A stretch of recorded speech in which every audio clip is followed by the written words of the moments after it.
ఉన్న బిడ్డను నీటిలో పారేస్తావా? వాడేదో సొంతంగా ఎవరి దగ్గర చదువు నేర్చుకుని వాడేదో పరాక్రమం సంపాదించుకుంటే ఆ పరాక్రమం అంతా పాండవులను చంపడం కోసమే అన్నట్టుగా వాడు ప్రతిజ్ఞ చేస్తే ఆ ప్రతిజ్ఞ కూడా తప్పి నీకు పుత్రదానం చేయమంటావా? ఏమి స్వార్థం అండి ఇది.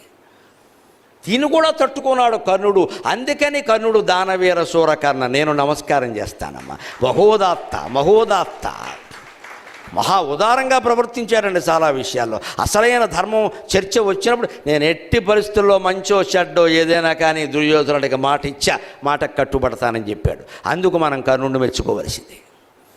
తల్లి వచ్చినా లొంగలేదు. కానీ కుంతి కర్మ ఎలా వచ్చింది అంటే వదిలేసిన బిడ్డ దగ్గరికి వెళ్ళి బతుకున్న బిడ్డలకి ప్రాణభిక్ష పెట్టమని అడిగింది.